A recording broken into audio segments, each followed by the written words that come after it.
it is estimated that 33.3% of the population is unemployed. Just let that settle in. A third of the population is either unemployed or underemployed. I mean, we're just days away to the inauguration of a new government. And a lot of Nigerians are asking, how can we get this number down? How can we ensure that our graduates get opportunities in Nigeria and don't have to japa? How can we ensure that we have good working conditions? And there's so many questions as well as wishes. It's like a long list. To join me in this conversation on unemployment, I have a policy expert in the person of Adewale Onogbeso. Welcome to Rubbin Minds. Thank you so much for having me today. Well, happy Workers' Day in advance. And I think my question will be, what is your hope? If you had a piece of paper and you could write a wish list to this new government when it comes to unemployment, what will be on that list? Well, I think I'm probably going to, write a book. Wow, it's that much. Okay. All right. To start with, I think I would tell the new government to do what I call a critical assessment.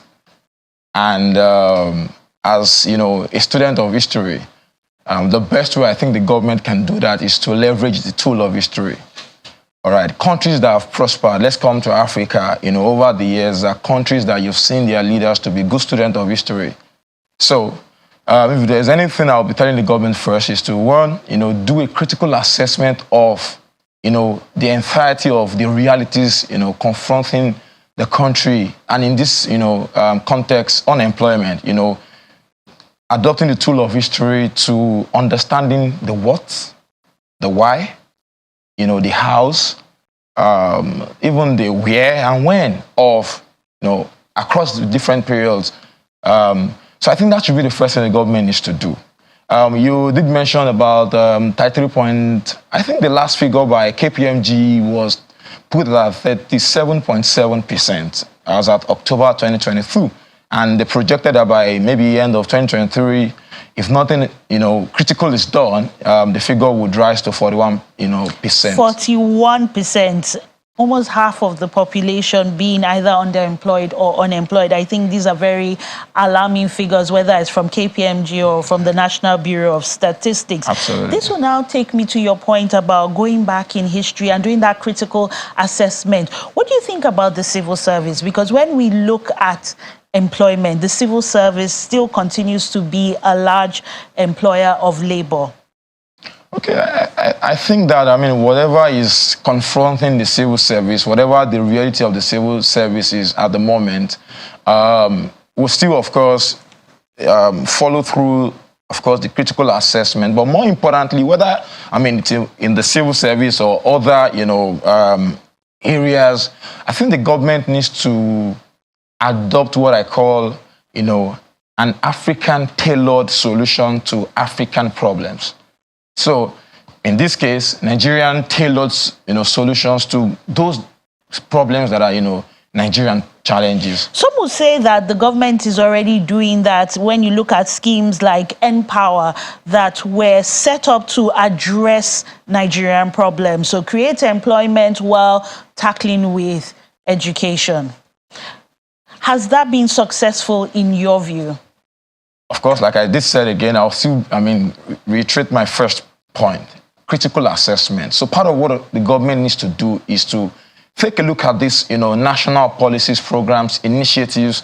It is not just Empower. We've had from the military regimes of Olusegun Obasanjo coming up with the Operation Feed the Nation, the Green Revolution of Shehu Shagari, Get Back to the Land by Muhammadu Buhari, and, even Olusegun Obasanjo coming up again. We have, NAPEP, we have Sure Peace, we have Empower. And just to chip this in, I think on Friday, I just did a random survey on my social media platform. What are you going to remember this this outgoing administration for?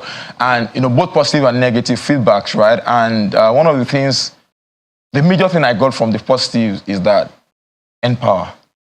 And so I think the government needs to look into all of these initiatives and, really understand and see if these initiatives are meeting the objectives for which they are established. So that assessment. So you've spoken a lot about going back, but now I want you to go forward. Let's go to the future. A future of artificial intelligence, a future where technology has the potential to replace a lot of jobs that even don't currently exist for the teeming unemployed youth. What does Nigeria need to do to prepare itself for this future? Let me take that in three phases. The first thing is what I call able leadership. Across all levels of government, across the various structures of government, we need able leadership. When I mean able leadership, we have seen countries over the years across the world that have prospered solely on the account of, able leadership characterized by, leaders who are proactive, leaders who, see into the future, leaders who are, transformational.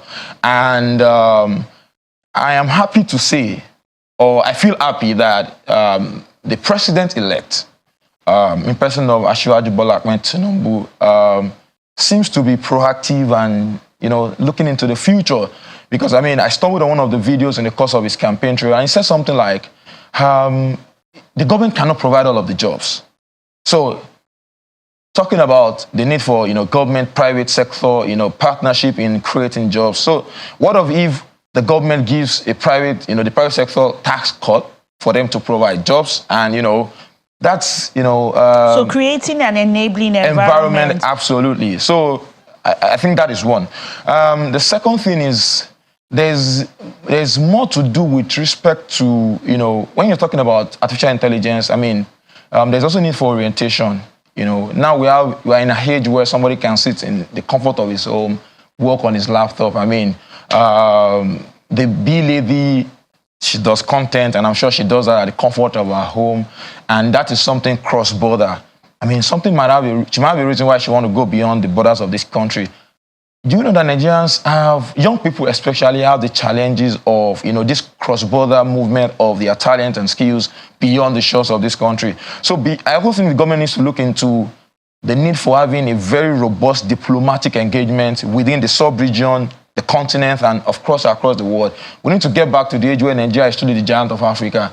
So that, if I have a reason why I need to be, a data analyst in Morocco, and I have a reason to be in Morocco to get something done, I should not be harassed. I should not be, So there's also need to, these things are, multifaceted. So I think around that, we need to look into the area of diplomatic engagement, because now I can't just serve you alone as, a data analyst or a content writer. Somebody needs me in Pakistan. Somebody needs me in, In terms of policies, what kind of policies should we be expecting?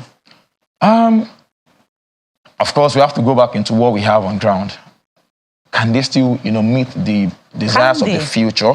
Yes, they have. But I also think that we also have a challenge of, one policy clashing with the other. You see in the last, this outgoing administration, the office of the vice president doing a lot with ease of doing business. And then the next morning, the CBN is coming with no cash policy. Policies, somersault, policies, clashing with each other. And then you get to see that young people who are trying to, like the bee lady trying to do something for herself, are being affected by this policy. So we need to look into how, we structure our policies, and then we ensure that they are not, antagonistic.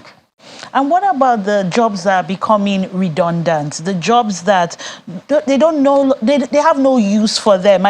When I was in secondary school, for example, typewriting was a subject. Now everybody is on the computer. So what happens to those jobs that are becoming redundant? What can the government do?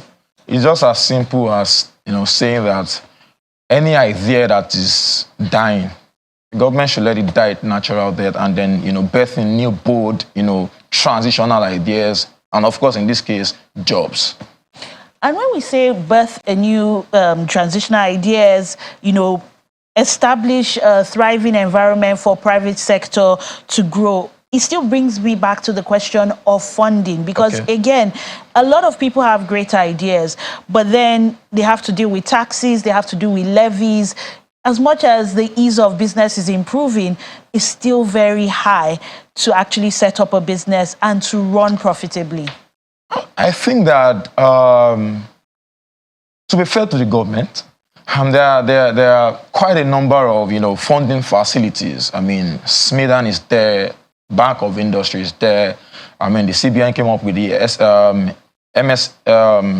MSME Development Fund, I mean, by the CBN, funding some project, government-based projects. So I think that, well, maybe these funds are not enough, but how easy is it to access these funds? So I also think that, some people ask for collateral, for example. I also think that there's also the issue of, entrepreneurs being, acquainted with the fact that these funds exist. And so, there's also the need for the country to give people hope. Because sometimes when you say, oh, there's a fund by Smith, and I'll be like, I don't know anybody. It is who knows who, all those kind of... So is the government doing enough to educate entrepreneurs about the funding opportunities? Thank you for that question. I think that the next government needs to do a lot of work with overhauling some parastatals and agencies like the National Orientation Agency. That agency is very critical to whatever this next government needs to do in the 4 or the 8 years. Orientation across boards, across levels, across, demographics. Thank you very much, Adewale Onogbeso, for your contributions here on Rubbin Minds.